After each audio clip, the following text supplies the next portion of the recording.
करोति वाचालं पङ्गुं लङ्घयते गिरिं यत्कृपातमहं वन्दे परमानन्दमाधवम्।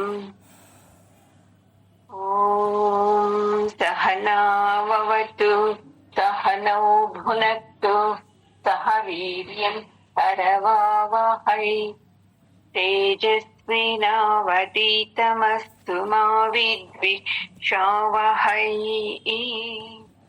ॐ ಶಾಂತಿ ಶಾಂತಿ ಶಾಂತಿ. ಗುರುಗಳ ಪಾದಕ್ಕೆ ನಮಸ್ಕಾರ ಮಾಡ್ಕೊಳ್ಳೋಣ. ಜಗದ್ಗುರು ಕೃಷ್ಣನ ಪಾದಕ್ಕೂ ನಮಸ್ಕಾರ ಮಾಡ್ಕೊಳ್ಳೋಣ.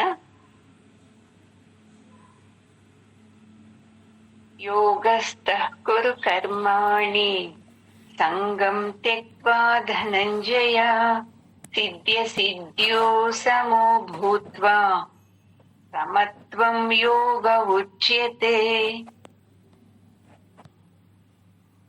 ನೋಡಿ, ಇಲ್ಲಿ ಧನಂಜಯ ಅಂತ ಹೇಳ್ತಾ ಇರೋದು.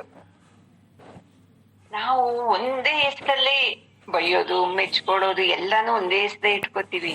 ಇಲ್ಲಿ ಪರಮಾತ್ಮನಿಗೆ ಗೊತ್ತು ಯಾವಾಗ ಯಾವಾಗ ಯಾವ ಮಾತು ಬಳಸ್ತಿದ್ರೆ ಮನಸ್ಸು ಪ್ರಶಾಂತ ಆಗುತ್ತೆ ಕೇಳೋರ್ಗೆ ಅಲ್ವಾ. ಮಾಡೋ ಇದು ಕತ್ತೆ ಅನ್ನೋ ಬದಲು ಮಾಡೋ ಚಿನ್ನು ಸ್ವಲ್ಪ ಇದು ಅಂದ್ರೆ ಆ ಚಿನ್ನು ಅನ್ನೋ ಮಾತು ಅವ್ರಿಗೆ ಹೆಂಗೆ ಮನಸ್ಸಿಗೆಲ್ಲ ಪ್ರಶಾಂತ ಆಗುತ್ತೋ, ಇಲ್ಲೂ ಅಷ್ಟೇ ಧನಂಜಯ ಅಂತ ಹೇಳ್ತಾ ಇದ್ದಾಳೆ. ಅರ್ಜುನನ ಹೆಸರು ತುಂಬಾ ಐತೆ, ಅದರಲ್ಲಿ ಧನಂಜಯ ಅಂತಾನು ಒಂದು ಹೆಸರು. ಧನಂಜಯ ಅಂತ ಹೇಳಿದ್ರೆ ಅವರು ರಾಜಸೂಯ ಯಾಗ ಮಾಡ್ಬೇಕಾಗುತ್ತೆ. ಆವಾಗ ರಾಜಸೂಯ ಯಾಗ ಮಾಡ್ಬೇಕಂದ್ರೆ ತುಂಬಾ ಬೇಕು ಹಣ ಎಲ್ಲಾನು. ಆ ಸಂದರ್ಭದಲ್ಲಿ ಅರ್ಜುನ ದೇಶದ ಎಲ್ಲಾ ಕಡೆಯೂ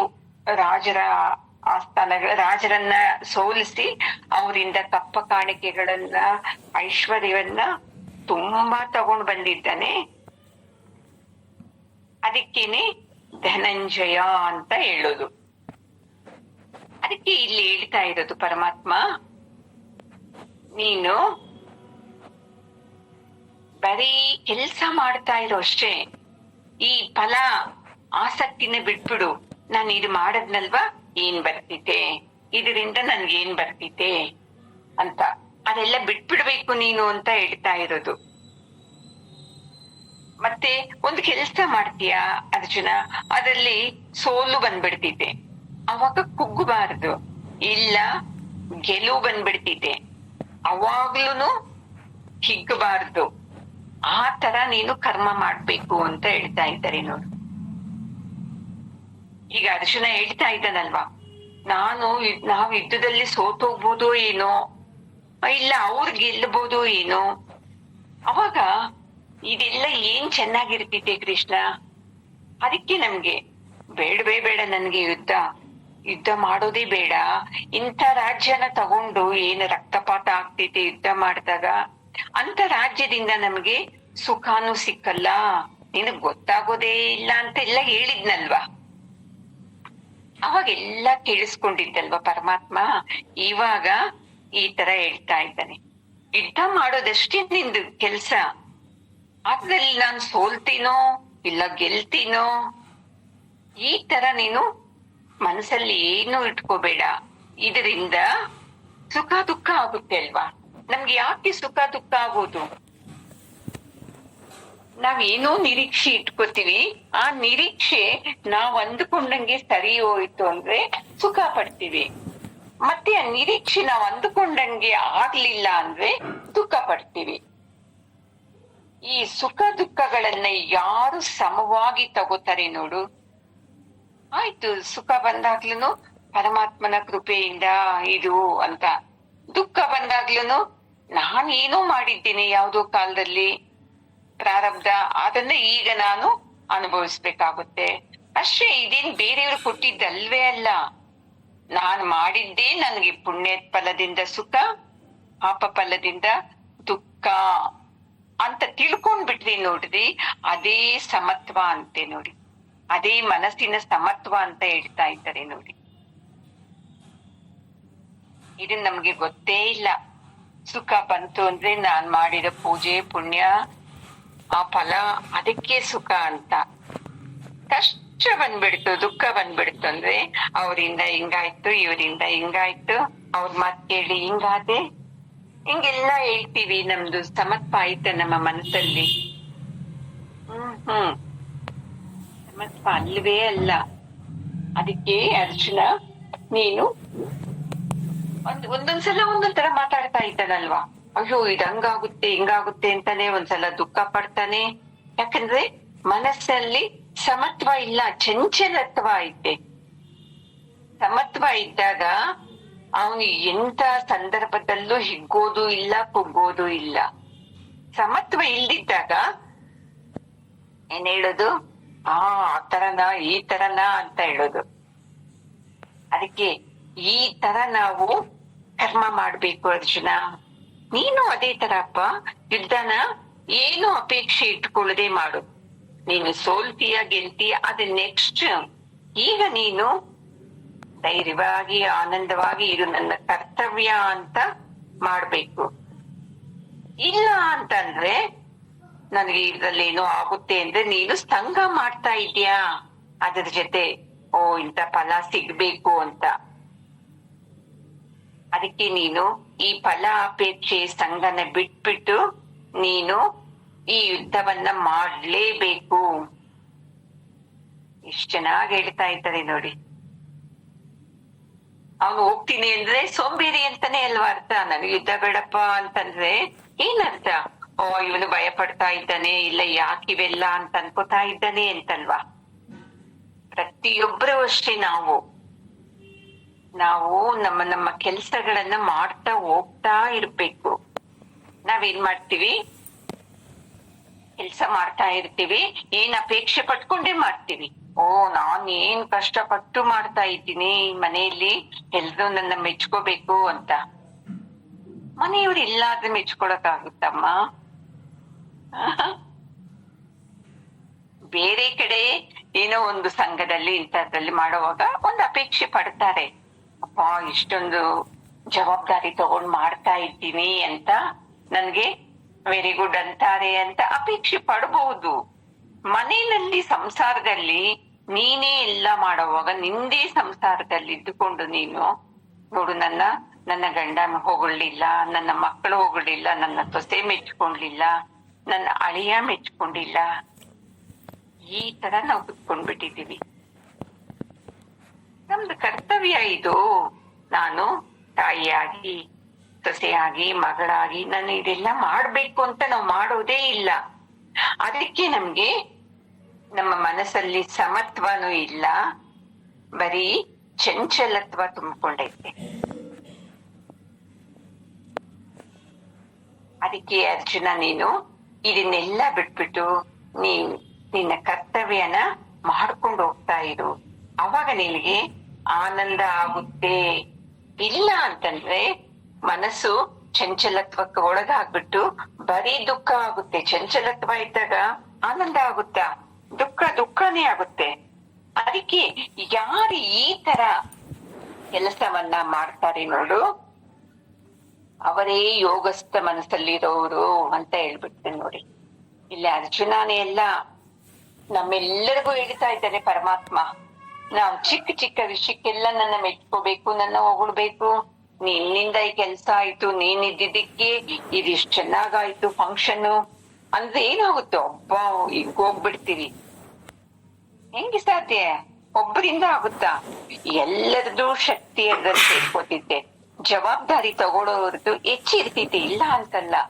ಅಂದ್ರೇನು, ಪರಮಾತ್ಮನ ಕೃಪೆಯಿಂದ ನನಗೆ ಜವಾಬ್ದಾರಿ ತಗೊಳ್ಳೋ ಶಕ್ತಿ ಸಿಕ್ತು, ಈ ತರ ಅನ್ಕೋಬೇಕು ನೋಡಿ. ಅನ್ಕೊಂಡ್ ಮಾಡ್ತಾ ಇದ್ದಾಗ ಚೆನ್ನಾಗಾಗುತ್ತೆ.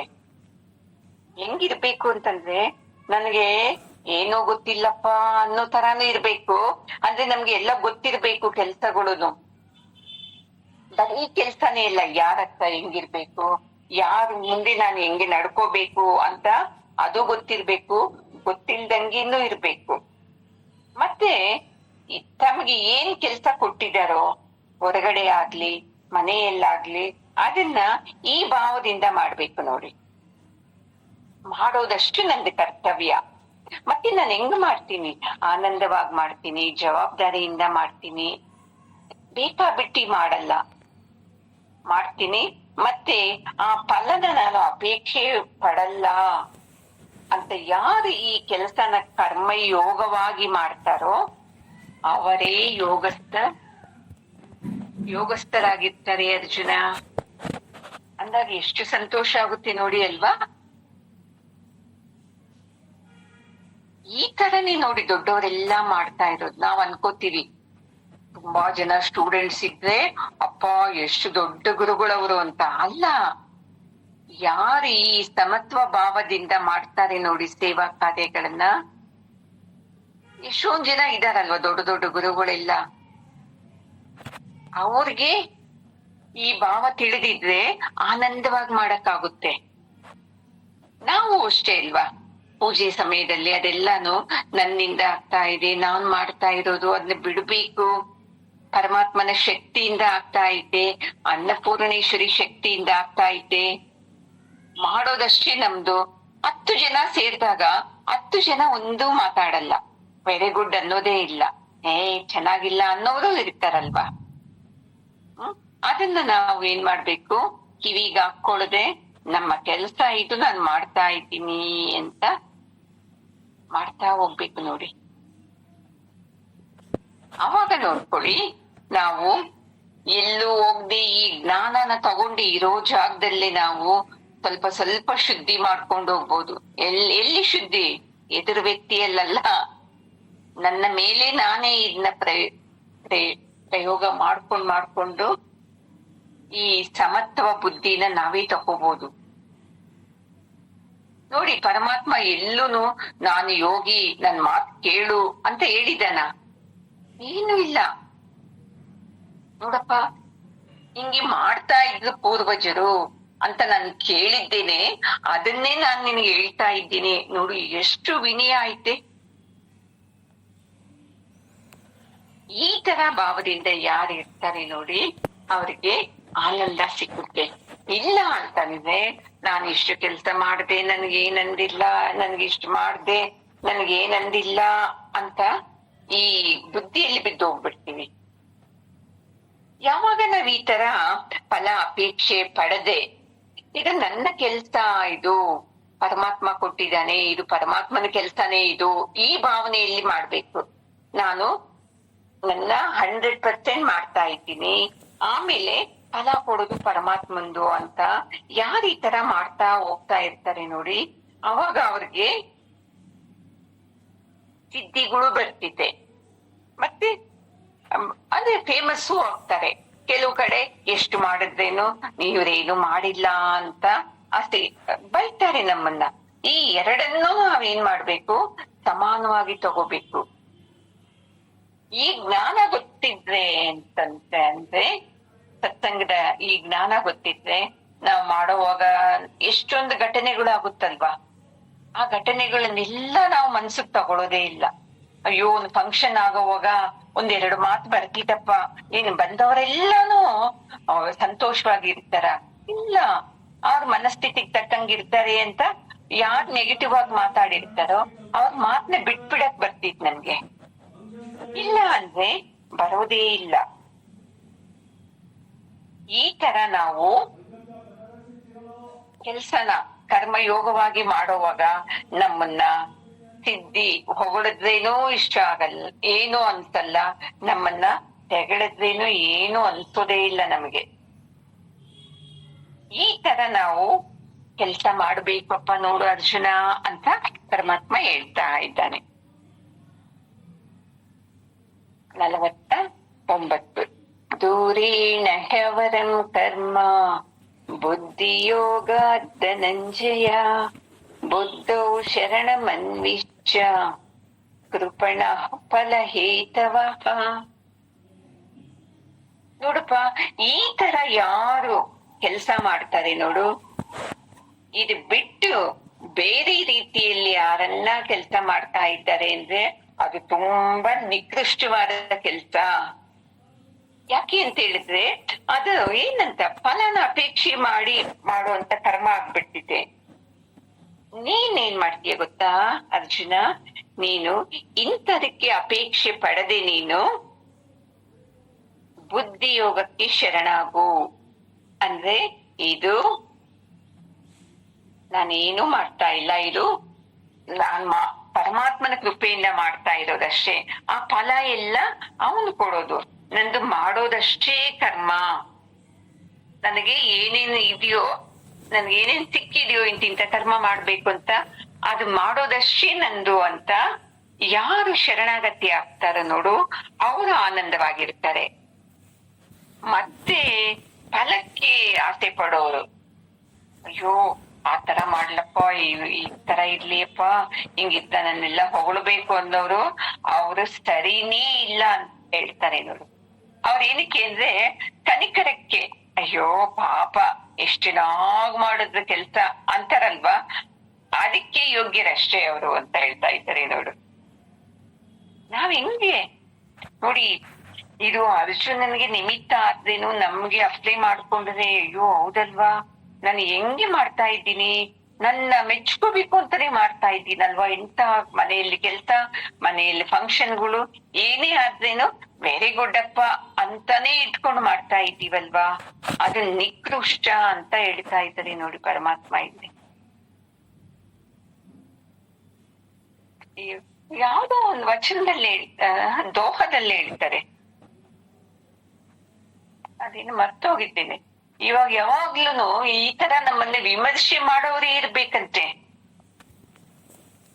ಅವ್ರು ಹಿಂಗೆ ಅಂತಂದ್ರೆ ಸೋಪು ಹಾಕದೆ ಏನು ಹಾಕದೆ ಬಟ್ಟೆನ ಶುದ್ಧಿ ಮಾಡಕ್ ಆಗಲ್ಲಲ್ವಾ, ಅಂದ್ರೇನು ಅವ್ರ ಮಾತುಗಳು ನಮ್ಮನ್ನ ಅಷ್ಟು ಶುದ್ಧಿ ಮಾಡ್ತಾರಂತೆ. ನಿಂದಕರು ಇರಬೇಕು ಅಂತ ಏನೋ ಹಿಂಗೆ ಬರ್ತೈತೆ ಒಂದು ದೋಹ, ಕಬೀರ ದೋಹ. ಸೋಪ್ ಇಲ್ದೇನೆ ನಮ್ಮನ್ನ ಶುದ್ಧಿ ಮಾಡ್ತಾರಂತೆ.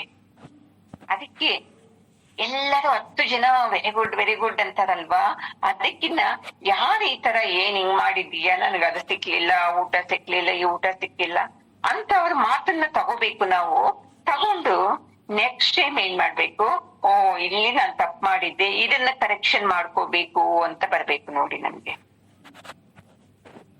ಈ ತರ ನಾವು ತಗೊಂಡ್ಬಿಟ್ರೆ ನೋಡಿ, ಮನ್ಸಲ್ಲಿ ನಮಗೆ ಚಿಂತೆ ಆಗಲ್ಲ, ದುಃಖ ಆಗಲ್ಲ, ಅಯ್ಯೋ ಇವ್ರ ಹಿಂಗ್ ಅನ್ಬಿಟ್ರಲ್ವಾ ಅಂತ ಬರೋದೇ ಇಲ್ಲ ಮನ್ಸಲ್ಲಿ ನಮಗೆ. ಅದಕ್ಕೆ ಅರ್ಜುನ ನೀನು ಈ ತರ ಮಾಡಪ್ಪ, ನೀನು ಫಲ ಅಪೇಕ್ಷೆ ಬಿಟ್ಬಿಟ್ಟು ನಿನ್ನ ಪಾಲಿಗೆ ಬಂದಿದ್ದಂತ ಈ ಕರ್ಮ ಅಂದ್ರೆ ಈ ಯುದ್ಧವನ್ನು ನೀನು ಏನ್ ಮಾಡು, ಧೈರ್ಯವಾಗಿ ಮಾಡು. ಇದು ನಿನ್ನ ಜವಾಬ್ದಾರಿ. ಇದು ಬಿಟ್ಟು ನೀನು ಓಡೋಗ್ಬಿಟ್ಟೆ ಅಂತಂದ್ರೆ ನೀನು ಸರಿ ಇರಲ್ಲ ನೀನು ಅಂತ ಹೇಳ್ತಾ ಇದ್ದಾರೆ ನೋಡಿ. ಈ ತರ ಮಾಡ್ತಾ ಇದ್ದಾಗ ಹೆಂಗಿರುತ್ತೆ ನೋಡಿ ಜೀವನ ಅಲ್ವಾ. ಲೋಭಿ ಅಂದ್ರೆ ಯಾರು ಈ ತರ ಅಪೇಕ್ಷೆ ಪಟ್ಟು ಕೆಲಸ ಮಾಡ್ತಾರೋ ಅವರು ಯಾವತ್ತೂ ಸಂತೋಷವಾಗಿರಕ್ಕೆ ಸಾಧ್ಯ ಇಲ್ಲ.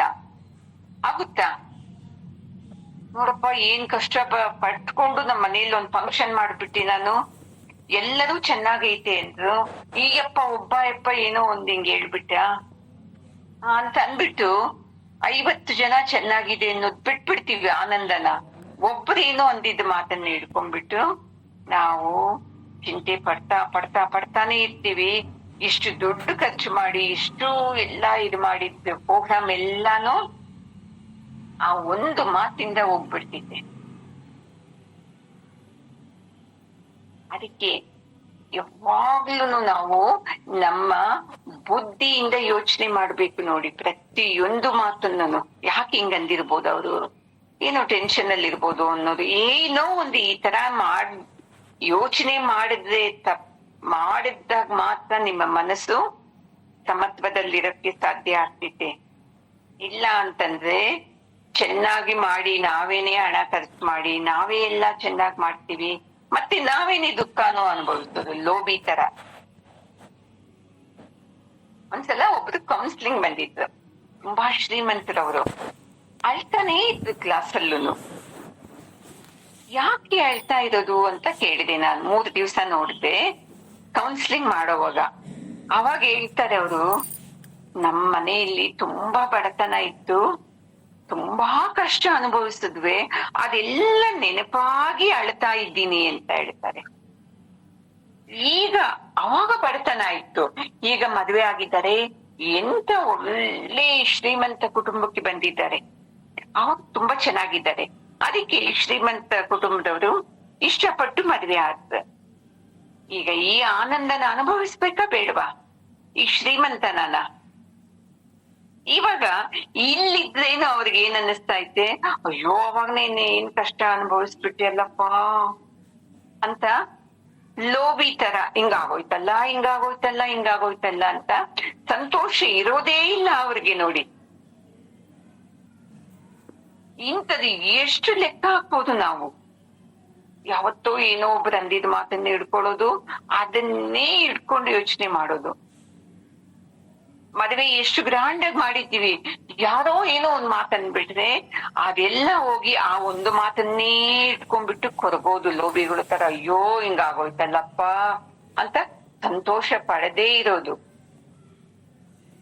ಅದಕ್ಕೆ ಎಷ್ಟ್ ಚೆನ್ನಾಗಿ ಹೇಳ್ತಾರೆ, ನಾಳಿನ ಚಿಂತೆ ನಮ್ಗೆ ಈ ದಿನದ ಸುಖವನ್ನೇ ತೆಗೆದಾಕ್ಬಿಡ್ತಿತ್ತಂತೆ ಅಲ್ವಾ ಅಮ್ಮ? ನೋಡಿ ಎಷ್ಟ್ ಮಾಡ್ದೆ ಅವ್ರು ನನ್ಗೆ ಏನು ಹೇಳಲೇ ಇಲ್ಲ ಅಂತ. ಅಲ್ಲ, ಎಷ್ಟು ಚೆನ್ನಾಗಿ ಸಿಕ್ಕೈತಲ್ಲ ಪರಮಾತ್ಮನ ಕೃಪೆಯಿಂದ. ಎಷ್ಟು ದೊಡ್ಡ ಮನೆ ಸಿಕ್ಕಿದೆ, ಕಷ್ಟ ಎಲ್ಲ ಹೋಗಿದೆ, ಆನಂದ ಪಡ್ಬೇಕು ನಾನು ಅಂತ ಆ ಅಮ್ಮನಿಗೆ ಇಲ್ಲದೇ ಇಲ್ಲ. ಬ್ಯಾಕ್ ಪೇನ್ ಜಾಸ್ತಿ ಆಗೈತೆ, ಅಲ್ಲಿ ನೋಡ್ಸಿ ಇಲ್ಲಿ ನೋಡ್ಸಿ ಕೊನೆಗೆ ಅವ್ರ ಯಜಮಾನ್ರು ಈ ಕ್ಲಾಸ್ಗೆ ಸೇರಿಸ್ತಿದ್ರು. ಇಲ್ಲಿ ಬಾಯಿ ಬಿಟ್ಟಿದ್ದಾರೆ ನೋಡಿ ಅವರು. ಡಾಕ್ಟರ್ ಹತ್ರ ಎಲ್ಲ ಸುಮ್ನೆ ಮೇಲ್ಮೇಲೆ ಇಂಜೆಕ್ಷನ್, ಹೌದಾ ಬ್ಯಾಕ್ ಪೈನ ಸರಿ ತಗೊಳ್ಳಿ ಎಕ್ಸರ್ಸೈಸ್ ಮಾಡಿ ಅಂತ. ಕೌನ್ಸಿಲಿಂಗ್ ಅಲ್ಲಿ ಎಲ್ಲಿ ಡೈರೆಕ್ಟ್ ಮನಸ್ಸಿನ ಮೇಲೆ ಆಪರೇಷನ್ ಮಾಡೋದ್ರಿಂದ ಅದು ಮೆಡಿಸಿನ್ ಇಲ್ದೇನೆ ವಾಸಿ ಆಗುತ್ತೆ. ಈಗ ಅವರು ಚೆನ್ನಾಗಿದ್ದಾರೆ, ಈಗ ಅವರು ಬೇರೆಯವರಿಗೆ ಬುದ್ಧಿ ಹೇಳ್ತಾ ಇದ್ದಾರೆ ನೋಡಿ. ಇವಾಗ ಏನಿದೆಯೋ ಅದನ್ನ ಸ್ವೀಕಾರ ಮಾಡಿ ಆನಂದ ಪಡ್ಬೇಕು. ಆಗೋಗಿದ್ದನ್ನ ನೆನ್ಸ್ಕೊಂಡು ದುಃಖ ಪಟ್ರೆ ಆಗುತ್ತಾ? ಎಷ್ಟ್ ಚೆನ್ನಾಗಿ ಹೇಳ್ತಾ ಇದ್ದಾರೆ. ತಾನು ಮೊದಲು ಹಂಗೆ ಇದ್ದು, ನಾನು ಕೌನ್ಸಿಲಿಂಗ್ ಹೋಗಿದ್ದು, ಈ ಕ್ಲಾಸ್ ಮಾಡ್ಕೊಂಡಿದ್ದು ಅಂತ ನಿಧಾನಕ್ಕೆ ಗೊತ್ತಾಗೈತೆ ಅಮ್ಮನ್ಗೆ. ಅದಕ್ಕೆ ಅರ್ಜುನ, ನೀನು ಈ ಮನಸ್ಥಿತಿ ಯೋಗಸ್ಥ ಸ್ಥಿತಿಯಲ್ಲಿ ನೀನು ಯುದ್ಧ ಮಾಡೋಪ್ಪ. ನೀನು ಸುಮ್ನೆ ಕೊರಗ್ಬೇಡ, ಏನಾಗುತ್ತೋ ಏನೋ ಅಂತ. ಅದರಿಂದ ನಿನಗೆ ಟೆನ್ಷನ್ ಆಗುತ್ತೆ, ಮನಸ್ಸು ಚಂಚಲತ್ವ ಬಂದ್ಬಿಡ್ತಿದೆ ಅಂತ ಹೇಳ್ತಾ ಇದ್ದಾರೆ ನೋಡಿ.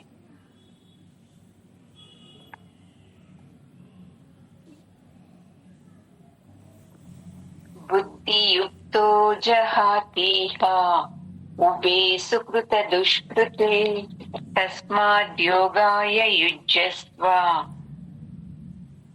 ಯೋಗ ಕರ್ಮಸು ಕೌಶಲಂ. ಇವೆಲ್ಲ ಶ್ಲೋಕಗಳು ಒಂದೇ ಬಗ್ಗೆನೆ ಹೇಳ್ತಾ ಇದ್ದಾರೆ. ಈ ತರ ಯಾರು ಸಮಚಿತ್ವದಿಂದ ಇರ್ತಾನೆ ನೋಡಿ, ವಿವೇಕಿ ಅಂತ ಹೇಳ್ತಾರೆ ಅವನ್ನ. ಸಮಚಿತ್ವ ಏನೇ ನಡೀಲಿ ಜೀವನದಲ್ಲಿ ಅವನ ಮನಸ್ಸು ಸಮಚಿತ್ವದಿಂದ ಇರ್ತಿದ್ರೆ ಅಂತ ವಿವೇಕಿ ಮಾತ್ರ ನೋಡಪ್ಪ ಅರ್ಜುನ, ತನ್ನ ಜೀವನದಲ್ಲಿ ಏನೇ ಬರ್ಲಿ, ಸುಖ ದುಃಖಗಳು, ಪಾಪ ಪುಣ್ಯ ಎಲ್ಲನೂ ದಾಟ್ಬಿಡ್ತಾನೆ ಅವನು, ಸಮಚಿತ್ವ ಇರೋವನು. ಅದಕ್ಕೆ ನೀನು ಈ ಯೋಗದಲ್ಲಿ ಮನಸ್ಸಿಡು. ಈ ತರ ಯಾರು ಕೆಲಸ ಮಾಡ್ತಾರೋ ಇದೇನೇ ನೋಡಪ್ಪ ಯೋಗ ಅಂತ ಹೇಳ್ತಾ ಇದ್ದಾರೆ. ಈ ತರ ಕೆಲಸದಲ್ಲಿ ಯಾರು ಟೆಕ್ನಿಕ್ ಉಪಯೋಗಿಸ್ತಾರೆ, ಅವ್ರು ಇದ್ ನನ್ ಕರ್ತವ್ಯ, ಈ ಕೆಲ್ಸ ಮಾಡ್ತೀನಿ, ಅವ್ರಿಗೆ ಇಷ್ಟ ಬಂದಿಲ್ಲ ಅಂದ್ರೆ ನನ್ಗೇನಾಗ್ಬೇಕಾಗೈತೆ, ನಾನ್ ಪರ್ಫೆಕ್ಟ್ ಆಗಿ ಮಾಡಿದ್ದೀನ ಇಲ್ವಾ ಇದು ಮುಖ್ಯ ಅಂತ ನಾನ್ ಮಾಡಿದ್ದೆ ಅಂತಂದ್ರೆ ನನಗೆ ನೀವ್ ಅನ್ನೋ ಮಾತು ನನಗೆ ಡಿಸ್ಟರ್ಬ್ ಆಗುತ್ತಾ? ಸಾಧ್ಯನೇ ಇಲ್ಲ. ಇದು ಕುಶಲತೆ ನೋಡಿ. ಇದು ಪರಮಾತ್ಮ ಎಷ್ಟ್ ಚೆನ್ನಾಗಿ ಹೇಳ್ಕೊಡ್ತಾ ಇದ್ದಾನೆ. ಈ ತರ ಮಾಡಿದ್ರೆ, ಅಮ್ಮ ಒಂದೇ ನಿಮಿಷ ಅಮ್ಮ, ಬದುಕಲ್ಲಿ ಬರುವಂತ ಎಲ್ಲಾ ಘಟನೆಗಳನ್ನ ದಾಟ್ತಾನೆ ಅವನು. ಸುಖ ದುಃಖ ಆಗ್ಲಿ, ಪುಣ್ಯ ಪಾಪ ಎಲ್ಲಾನು ದಾಟ್ಬಿಡ್ತಾನೆ. ಇಲ್ಲ ಅಂತಂದ್ರೆ ನೋಡ್ಕೊಳ್ಳಿ, ನಾವು ದಾಟೋಕೆ ಸಾಧ್ಯನೇ ಇಲ್ಲ. ಒಬ್ರು ನನಗೆ ಒಂದ್ಸಲ ಫೋನ್ ಮಾಡಿ ಕೇಳಿ, ತುಂಬಾ ವರ್ಷದ ಕೆಳಗಡೆ ನಾವು ಪೂಜೆ ಮಾಡ್ತಾ ಇದ್ವಿ, ಇದ್ದಕ್ಕಿದ್ದಂಗೆ ಕಲಶ ಬಿದ್ದೋಗ್ಬಿಟ್ಟು ಎಲ್ಲರೂ ಹೇಳ್ತಾ ಇದ್ದಾರೆ ನಿಮ್ಗೆ ಏನೋ ಆಗುತ್ತೆ ಅಂತ, ಇದು ನಿಜಾನಾ ಅಂತ ಕೇಳ್ತಾ ಇದ್ದಾರೆ. ಹೌದು, ಕಲಶ ಇಟ್ಟಿದ್ದಾರೆ, ಅದ್ ಪಕ್ಕದಲ್ಲಿ ಹಣ್ಣುಗಳೆಲ್ಲಾ ಇಟ್ಟಿದ್ದಾರೆ. ಒಬ್ರು ಏನೋ ಹಣ್ಣನ್ನ ಇನ್ ಸ್ವಲ್ಪ ಈ ಕಡೆ ಜರುಗಿಸೋವಾಗ ಕಲಶ ಬಿದ್ದೋಗ್ಬಿಡ್ತಿದೆ. ಅದೇನಾಗುತ್ತೆ, ನಮ್ಗೆ ಅಪಶಕುನ ಆಗ್ಬಿಡ್ತಿದೆ. ಅದ್ರ ಜೊತೆ ಬಿದ್ದಿದ್ದಕ್ಕಿಂತಾನು ಅಕ್ಕಪಕ್ಕದವರೆಲ್ಲ ಹೇಳೋ ಮಾತುಗಳು ಏನಾಗ್ಬಿಡ್ತಿದೆ, ನಮ್ಗೆ ಇನ್ನ ದುಃಖ ತರಿಸ್ಬಿಡ್ತಿದೆ, ಭಯ ಬಂದ್ಬಿಡ್ತಿದೆ. ಏನೋ ಪಾಪ ಮಾಡಿದ್ದೀರಾ ನೀವು, ಅದಕ್ಕೆ ಕಲಶ ಬಿದ್ದೋಯ್ತು, ನಿಮ್ ಮನೆಯಲ್ಲಿ ಏನೇನಾಗುತ್ತೋ ನೋಡ್ಕೊಳ್ಳಿ ಅಂತ ಹೇಳ್ಬಿಡ್ತಂತೆ. ಅದು ಹೆಂಗೆ ಸಾಧ್ಯ ಅಮ್ಮ? ಕಲಶ ಬಿದ್ರೇನೆ ಆಗುತ್ತೆ ಅಂತ ಏನು ಜೀವನದಲ್ಲಿ? ದೀಪ ಪೂಜೆ ಮಾಡುವಾಗ ದೀಪ ಆರೋಯ್ತು ಅಂದ್ರೆ ಅದು ಭಯ, ಎಡಗಡೆ ಹೂವ ಬಿತ್ತು ಅಂದ್ರೆ ಭಯ. ಈ ಜ್ಞಾನ ಇದ್ದವ್ರು ಏನ್ ಮಾಡ್ತಾರೆ, ಅದನ್ನ ವಿಶಾಲವಾಗಿ ಯೋಚನೆ ಮಾಡ್ತಾರೆ. ಹೌದು, ಈ ಕಡೆಯಿಂದ ಹಣ್ಣುಗಳು ಪ್ಲೇಟ್ ಜರುಗಿಸುವಾಗ ನೋಡ್ಕೊಳ್ದೆ ಜೋರಾಗಿ ಜರುಗಿಸಿದ್ರು, ಕಲಶ ಬಿದ್ದೋಯ್ತು ಅಷ್ಟೇ, ಅದೇನಿದೆ ಅಂತ ಮತ್ತೆ ಎತ್ತಿ ಇಡ್ತಾರೆ. ಅಯ್ಯೋ ಪೂಜೆ ಮಾಡಿದ್ದೀವಿ ಮನೆಯಲ್ಲಿ ನೋಡ್ಕೊಳ್ಳದೆ ಬಂದು ಹುಡುಗರು ಫ್ಯಾನ್ ಹಾಕ್ಬಿಟ್ಟು ದೀಪ ಆರೋಯ್ತು ಅಷ್ಟೇ, ಅದ್ರಲ್ಲಿ ಏನಿದೆ ಅಂತ ಅನ್ಕೊಂಡ್ರೆ ಏನಾಗುತ್ತೆ, ಒಂದು ಕ್ಷಣದಲ್ಲೇ ಪಾಪದಿಂದ ಅವರು ಮುಕ್ತರಾಗ್ಬಿಡ್ತಾರೆ. ಅದು ಯೋಚನೆ ಮಾಡದೆ ಇದ್ರೆ ಅಯ್ಯೋ ಹಿಂಗ ಆಗ್ಬಿಡ್ತಲ್ವಾ, ಏನಾಗುತ್ತೋ ಅಂತ ತುಂಬಿಕೊಂಡ್ಬಿಡ್ತಾರೆ ಪಾಪನ. ಅವಾಗ ಇನ್ನ ಆ ಪೂಜೆ ಮುಗಿಯೋವರೆಗೂ ಮನಸ್ಸು ಆ ಘಟನೆಯಿಂದ ಹೊರಗಡೆ ಬರೋದೇ ಇಲ್ಲ. ಆಗೋಯ್ತು, ಇನ್ನು ಏನೋ ಆಗುತ್ತೆ ಅಂತ. ಏನನ್ನ ಸ್ವಲ್ಪ ಆಗ್ಲಿ ನೋಡು, ಕಲಶ ಬಿಟ್ಟಲ್ವಾ, ಅದಕ್ಕೆ ನಿಮ್ ಮನೆಯಲ್ಲಿ ಹಿಂಗಾಯ್ತು. ಅದೇ ಈ ಜ್ಞಾನ ಇತ್ತು ಅಂತಂದ್ರೆ ಅವನು ಈ ತರ ಕುಶಲತೆಯಿಂದ ಯೋಚನೆ ಮಾಡ್ತಾನೆ. ಈಗ ನಾನು ಹೇಳಿದ್ನಲ್ವಾ, ಹೌದು ಹಣ್ಣನ್ ಪ್ಲೇಟ್ ನಿಧಾನಕ್ಕೆ ಜರುಗಿಸ್ಬೇಕು, ಜೋರಾಗಿ ಜರುಗ್ತಿದ್ದಕ್ಕೆ ಬಿದ್ದೋಯ್ತು ಅಷ್ಟೇ, ಅದನ್ನ ಎತ್ತಿಕ್ಕಿದ್ರೆ ಆಯ್ತು, ಏನಿದೆ ಅದ್ರಲ್ಲಿ? ಫ್ಯಾನ್ ಆಪಾಡಪ್ಪ, ದೀಪ ಆರೋಗುತ್ತೆ, ಆಯ್ತು. ನೋಡಿ, ಒಂದೇ ಸೆಕೆಂಡ್ ಸಾಕು ನೋಡಿ, ನಮ್ಮ ಮನಸ್ಸು ಹಿಂಗೆ ವಿಶಾಲವಾಗಿ ಯೋಚನೆ ಮಾಡ್ಬಿಡ್ತು ಅಂದ್ರೆ ತಲೆ ಮೇಲಿನ ತೂಕ ಹಂಗೆ ಹೋಗ್ಬಿಡ್ತಿದ್ದೆ, ಕೆಳಕಿಡಿಸ್ದಂಗ ಆಗ್ಬಿಡ್ತಿದ್ದೆ. ನಾವ್ ವಿಶಾಲವಾಗಿ ಯೋಚನೆ ಮಾಡ್ಲಿಲ್ಲ ಅನ್ಕೊಳ್ಳಿ, ತಲೆ ಮೇಲೆ ಇಡೀ ಪ್ರಪಂಚನೇ ಕೂತೈತಿ ಅನ್ನೋ ತರ ನಾವು ದುಃಖ ಪಡ್ತೀವಿ. ಅದಕ್ಕೆ ನೋಡಿ, ಈ ಸತ್ಸಂಗ ನಮ್ಮನ್ನ ಹೆಂಗೆ ಕಾಪಾಡುತ್ತೆ ಅಂದ್ರೆ, ಏನೇ ಕೆಲ್ಸ ಮಾಡು ಅದ್ರಲ್ಲಿ ವಿಶೇಷ ಬುದ್ಧಿಯಿಂದ ಯೋಚನೆ ಮಾಡಿ ನಾವು ಮಾಡೋ ತರ ಮಾಡುತ್ತೆ. ಇಲ್ಲ ಅಂದ್ರೆ 10 ಜನ 5 ಜನ 2 ಜನ ಹೇಳೋ ಮಾತುಗಳಲ್ಲೇ ಹಿಡ್ಕೊಂಡು ನಮ್ಮ ಜೀವನ ಎಲ್ಲಾ ದುಃಖ ಪಟ್ಟಿ ಮಾಡ್ಕೊಂಡ್ಬಿಡ್ತೀವಿ.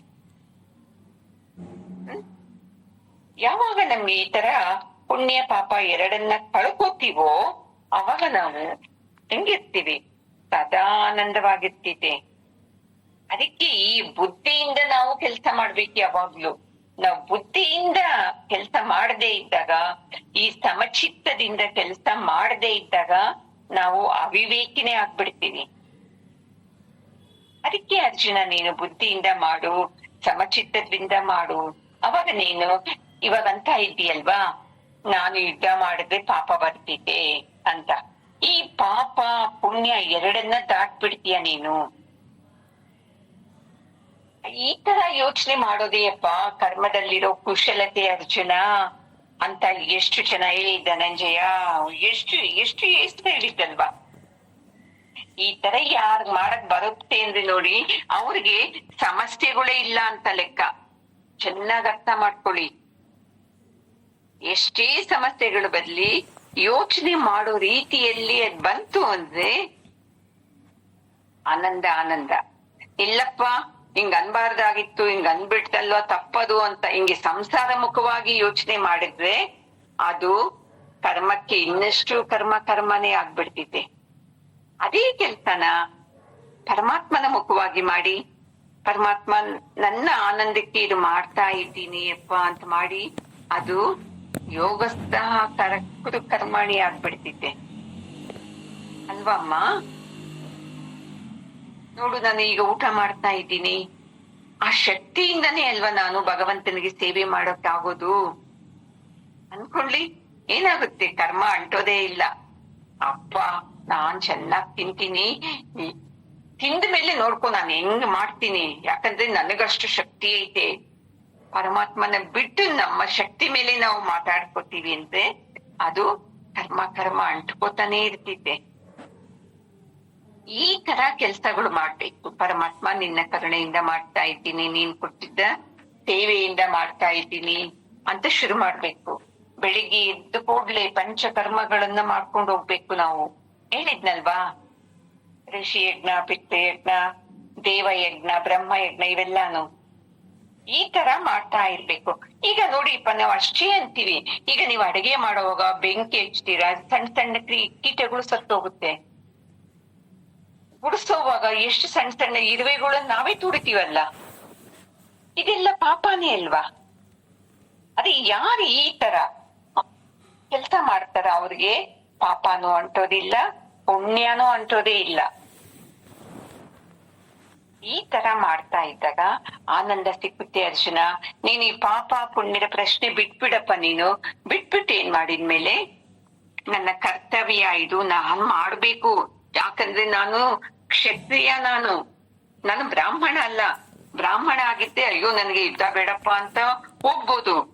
ನಾನು ಕ್ಷತ್ರಿಯ, ನನ್ನ ಧರ್ಮ ಏನು? ಯಾರೇ ಬರ್ಲಿ ಯುದ್ಧ ಮಾಡೋದು ನನ್ನ ಧರ್ಮ. ನಾನು ಮಾಡ್ಬೇಕಿದನ್ನ ಅಂತ ನೀನು ಮಾಡು, ಇಲ್ಲ ಅಂದ್ರೆ ಆಗೋದೇ ಇಲ್ಲ ಅಂತ ಹೇಳ್ತಾರೆ.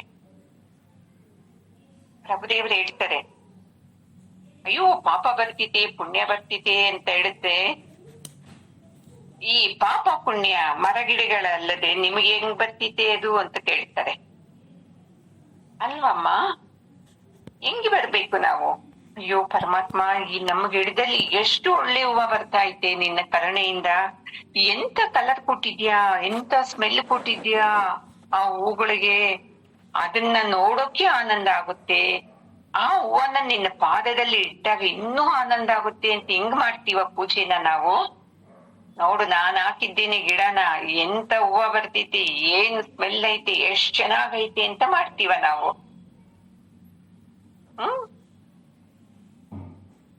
ದೇವ್ರು ಕೊಟ್ಟಿದ್ದನ್ನೇ ನಾವೇನ್ ಮಾಡ್ತಾ ಇರೋದು, ದೇವ್ರಿಗೆ ಆಗ್ತಾ ಇರೋದು. ಅದಕ್ಕೆ ಈ ಪುಣ್ಯ ಪಾಪ ಎಲ್ಲ ಮನಸ್ಸಿಗೆ ನಾವು ತಗೊಂಡಿರೋದು. ಇದು ಏನೂ ಅಲ್ಲ. ಯಾರಿಗೆ ಈ ಕರ್ಮಯೋಗ ತಿಳಿದೀತೋ ಅವ್ರಿಗೆ ಈ ಪುಣ್ಯ ಪಾಪ ಅಂಟೋದೇ ಇಲ್ಲ ಅಂತ ಹೇಳ್ತಾ ಇದ್ದಾರೆ ನೋಡಿ. ಹೌದಪ್ಪ, ನಾನು ಅಪೇಕ್ಷೆ ಪಡೋದೇ ಇಲ್ಲ ಏನು, ಎಲ್ಲ ಪರಮಾತ್ಮನ ಇಚ್ಛೆ ಅಂದ್ರೆ ನಾನು ಚೆನ್ನಾಗಿ ಕೆಲಸ ಮಾಡ್ತೀನಿ ಅಂತ ಮಾಡ್ಕೊಂಡ್ ಬನ್ನಿ. ಹೆಂಗಿರ್ತಿದೆ? ನಿಮ್ಮ ಮನಸ್ಸು ಸಂಕುಚಿತ್ವ ಹೋಗ್ಬಿಡ್ತಿದೆ, ವಿಶಾಲತ್ವ ಬಂದ್ಬಿಡ್ತಿದೆ ಈ ಜ್ಞಾನದಿಂದ. ಅದ್ ಬಿಟ್ಬಿಟ್ಟು ನಾವು ಹೂವ ಇಕ್ಕಿದೀನಲ್ಲ, ನನ್ಗೇನೋ ಪುಣ್ಯ ಬಂದ್ಬಿಡ್ತಿದೆ ಅಂತ ಈ ತರ ಸಂಕುಚಿತ್ವದಿಂದ ಮಾಡಿದ್ರೆ ನಮ್ಗೆ ಅದು ಏನೂ ಆಗಲ್ಲ.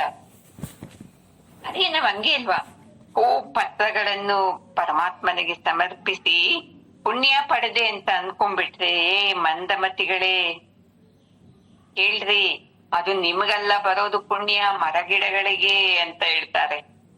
ಕರೆಕ್ಟ್ ಅಲ್ವಾ? ನಾನ್ ಬೆಳೆಸಿದ ಗಿಡ, ನಾನ್ ಬೆಳೆಸಿದ ಮರ, ಓಹೋ ಎಷ್ಟು ಕೊಡ್ತೀವಿ ನಾವು. ಎಲ್ಲದರಲ್ಲೂ ಈ ತರ ಸಮತ್ವ ಬುದ್ಧಿನ ಯೋಚನೆ ಮಾಡಿಕೊಂಡು ಪರಮಾತ್ಮನ್ನ ಸೇರ್ಸ್ಕೊಂಡ್ ಬನ್ನಿ. ಪ್ರತಿ ಕೆಲ್ಸದಲ್ಲೂ ಎಷ್ಟು ಆನಂದವಾಗಿ ನಾವು ಜೀವನ ಮಾಡ್ಬೋದಲ್ವಾ ಅಮ್ಮ?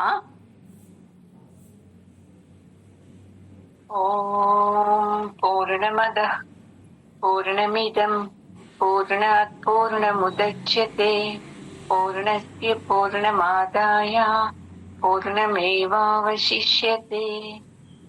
ಓಂ ಶಾಂತಿ ಶಾಂತಿ ಶಾಂತಿ. ಹರಿ ಓಂ.